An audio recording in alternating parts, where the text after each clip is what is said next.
یہ چاہ رہا ہوں کہ فوج پاکستان کے اندر قادیانیوں کی بھرتی پر پابندی لگائی جائے، احمدیوں کی بھرتی پر پابندی لگائی جائے، لوری گروپ کی پابندی لگائی جائے، اس لیے کہ ان کے دین میں، ان کے جھوٹے مذہب کے اندر جہاد فی سبیل اللہ کا کانسیپٹ نہیں ہے۔ اور کتنا ظلم ہوا کہ جب 1971 کی ہم جنگ لڑ رہے ہیں، 10 corps commander general Abdul Ali Qadiani, اس کا بھائی قادیانی، اور میں تو حیران ہوں، Chaudhry Zafarullah air force کا چیف وہ قادیانی، کیا یہ لوگ جو ہمارے نبی کے ختم نبوت پر صلی اللہ علیہ وآلہ وسلم رقیق حملے کرتے ہیں، کیا اس کے نام پہ یہ بننے والے ملک سے وفادار ہوں گے؟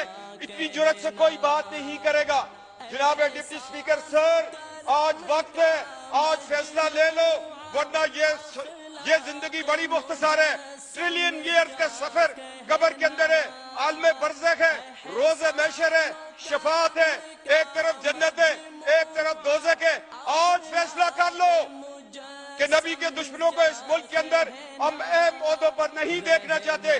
آج گریڈ 22 کے لوگ کیوں نہیں آکے آپ کو ایک حلف نامہ دیتے کہ ہم آقا علیہ السلام صلی اللہ علیہ وآلہ وسلم ان کے نالین پاک پہ ہماری نسلیں قربان ہوں، ہم ان کی ختم نبوت پر ایمان رکھتے ہیں۔ یہ پاکستان ہے، یہ اسلامی جمہوریہ پاکستان ہے، یہ 22 کروڑ عوام کا ملک ہے، اس میں تمام مکتب فکر اس چیز پر اتفاق کرتے ہیں۔ میں 4 عدالتوں کے حوالے آپ کو دے رہا ہوں، 2 حوالہ جات جو ہے وہ پاکستان بننے سے پہلے کے، 2 حوالہ جات جو ہے وہ پاکستان کے بعد ہے۔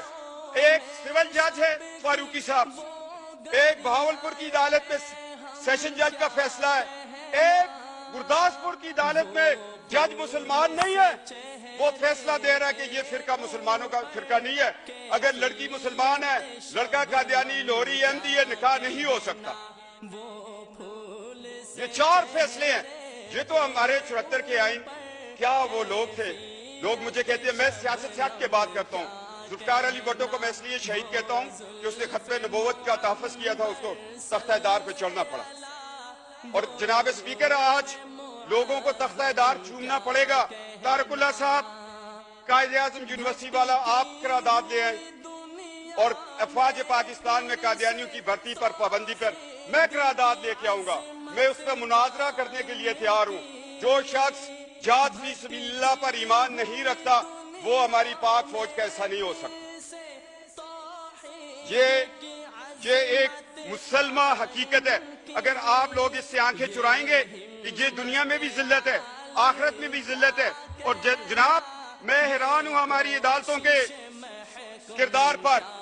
عطا اللہ شاہ بخاری رحمۃ اللہ تعالیٰ کو جسٹس منیر نے بلایا، مکالمہ ہو رہا ہے کس کے درمیان؟ ایک بخاری سید کے درمیان۔ اور جسٹس منیر کے فیصلے کو جس طرح اس نے 1953 کی رپورٹ کے اوپر ایک جو ختم نبوت کی تحریک چلی تھی، اس پہ وہ بطور لاہور ہائی کورٹ کے چیف جسٹس ایک رپورٹ لکھی، اور اقبال کا بیٹا جسٹس اقبال تڑپ اٹھا۔ جاوید اقبال نے کہا کہ کاش اس رپورٹ کو شائع نہ کیا جائے۔ میں یہ کہنا چاہتا ہوں کہ جسٹس منیر کی رپورٹ ایک دروازہ کھول رہی ہے قادیانیوں کے لیے۔ میں دکھ سے کہہ رہا ہوں، جہاں مولوی تمیز الدین کے خلاف جسٹس منیر نے فیصلہ دے کر ملک کو 2 لاکھ کیا، وہاں وہ شخص قادیانیوں کے حق میں فیصلہ دینے کو جا رہا تھا۔ شکر ہے اللہ کے کہ اس وقت ایمان افروز طاقتیں وہ طاقت میں تھی۔ یہ ہماری تاریخ کا ایک سیاہ باپ ہے۔ اگر جسٹس منیر کو ہم دیکھیں اور اس سے چلتے چلتے ایوب خان کے دور کو دیکھیں، جسٹس منیر ایوب خان کا دست تو بازو بنا، اور جب ہم مشرف تک آتے ہیں پھر ہمیں کون ملتا ہے؟ کہیں ہمیں ڈوگر کورٹس ملتی ہیں، کہیں ہمیں جسٹس ارشاد ملتا ہے۔ کیا یہ لوگ کل، یہ تو آج ان کی 3 سال کی نوکریاں ختم ہو گئی ہیں، کیا ان کو یہ حق حاصل تھا کہ یہ قادیانیوں، مرتدوں، احمدیوں، لاہوریوں کو یہ اپنے قانون کے نیچے بٹھا کر ان کو ایک دفاع دیتے؟ اس سارے بیک گراؤنڈ کو میں ذہن میں رکھتے ہوئے میں آج ڈپٹی اسپیکر سر ریکویسٹ کر رہا ہوں 22 کروڑ کی اسمبلی کو کہ خدا کے لیے ہمارے عدلیہ کے اندر جو لوگ بیٹھے ہوئے उनका भी अकीदा खत्म नबूवत पे सर्टिफिकेट को दस्तखत करवाना चाहिए। क्या कि ये माजी में ये लोग उस फिरके से ताल्लुक तो नहीं रखते थे या छुप के हमारी सफों में बैठ गए? क्या ये कुरान और सुन्नत के मुताबिक हमारे फैसले करेंगे? आज हमें अदलिया के निज़ाम में भी ये तब्दीली लानी पड़ेगी, अफवाज पाकिस्तान की भर्ती में लानी पड़ेगी। और मैं कहता हूँ नादरा वालों को अब बताना पड़ेगा कि जो लोग ड्यूल नेशनल हैं, हमारा पासपोर्ट भी रखा हुआ है, ब्रिटानिया का भी रखा हुआ है, अमेरिका का भी रखा है, बाकी ममालिक का रखा है, क्या उन लोगों पे कोई कड़ी नजर रख रहा है कि वो उन मुल्कों से इजराइल को विजिट करते हो? और हमारा मुल्क, हम एक एटमी पाकिस्तान है, हमने एटॉमिक एनर्जी कमीशन को बचाना है, इन साजिशों से बचाना है। लिहाजा तहफ़्फ़ुज़ खत्म नबूवत का कानून इलेक्शन कमीशन को भी बताना पड़ेगा और हर पार्टी को चाहिए कि जब वो टिकट दे तो साथ एक सर्टिफिकेट इकरारनामा वहां पे भी दिया जाए कि मैं आका अलैहिस्सलाम महबूब खुदा नबी बरहक पर, उसकी खत्म नबूवत पर या खातमुन नबीयीन पर मैं ईमान रखता हूँ, फिर उसको टिकट दिया जाए, फिर ये बात आगे चले। मैं चाहता हूँ कि जो हमारे एटॉमिक एनर्जी कमीशन है उस पर भी काम किया जाए। एजेंसियां, हम MLAs के पीछे ना दौड़े, हमारे टेलीफोन ना रिकॉर्ड करें। हमें तो अल्हम्दुलिल्लाह एक लाख लोगों ने भेद करके यहाँ भेजा हुआ है। हमें तो एक लाख लोगों का एतमाद है, वो ख्वाह किसी भी पार्टी से हो। हमें तो सादों को अमीन उसी दिन कह देते हैं लोग जब रात को बक्से खुलते हैं। हमें किसी से सादों को अमीन का सर्टिफिकेट नहीं चाहिए। हमारे माँ बाप की तरबियत ही हमारे लिए सादों को अमीन है। क्यों शाह महमूद कुरैशी साहब, जिन आस्थानों पे हम बैठकर लोगों को फैज देते हैं, उससे बड़ा सादों को अमीन का सबक कोई और देगा हमें? तो जनाब डिप्टी स्पीकर, आज तारीख के औरात में मैं 4 पॉइंट लेके आ गया हूँ। आप इसके कस्टोडियन हैं। एक तो कायदे आज़म यूनिवर्सिटी में फिजिक्स डिपार्टमेंट के नाम को किसी मुसलमान के नाम पे रखे। अफवाज पाकिस्तान के अंदर कादियानियों की भर्ती पर पाबंदी लगाए। ग्रेड 22 का अफसर भी आकर जहां पर बताएगा कि मैं अकीदा खत्म नबूवत पर ईमान रखता हूं। पाकिस्तान एटॉमिक एनर्जी कमीशन में इन पे पाबंदी लगाए। एक एहसास अदारा है, उसमें कोई ऐसा शख्स बैठा हो जो नजरिया पाकिस्तान के खिलाफ हो, जो बांग्लादेश बनने पर रब्बे में चिरागा कर रहा हो, जो पाकिस्तान के साथ होने वाली 12 अक्टूबर को जब मार्च लगा, आइन तोड़ दिया गया, ये लोग खुशियां मना रहे थे कि जिस आइन ने हमें काफिर करार दिया वो टूट गया।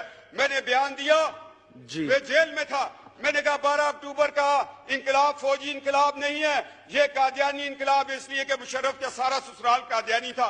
और इनका तरीकाकार ये अपनी बेटियां बड़े बड़े ओहदों में ब्याह कर फिर उन बेटियों से ये काम लेते हैं आगे। जनाब डिप्टी स्पीकर, मैं तल्ख हक़ाइक़ बयान कर रहा हूँ सिर्फ और सिर्फ इसलिए, अल्लाह की रजा के लिए और नबी की शिफात के लिए ये मैं अल्फाज बयान कर रहा हूँ।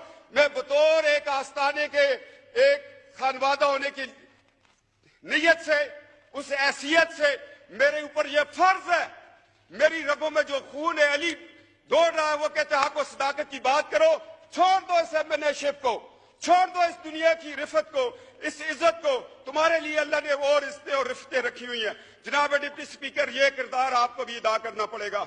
ये 4 मेरे पॉइंट हैं। अगर ये तारिकुल्लाह साहब और ये सारे मिलके इंशाअल्लाह ताला शाह महमूद कुरैशी साहब सियासत से हट के मेरे साथ इस बात पे चलेंगे, तो कल जब इनके बुजुर्गों का उर्स होगा तो मैं जाके वहां पर इस चीज की शहादत दूंगा। जनाब डिप्टी स्पीकर, अब हमें 2 दिन में जवाब चाहिए, वरना हाउस का सेंस ले लें। कायदे आज़म यूनिवर्सिटी के शोबा फिजिक्स को तो अभी आप हाउस का सेंस लेके चेंज कर दें जी, इसमें कोई बड़ी बात नहीं है। कंसेंसस कर लें आप जी, बहुत शुक्रिया ले लें जी। ठीक, हाउस जी, बहुत शुक्रिया ना, ये कंसेंसस आप कर लें, ठीक है जी। महमूद कुरैशी साहब बैठे हैं, तारिकुल्लाह साहब बैठे हैं। To meet again on Wednesday the 11th October 2017 at 10:30 AM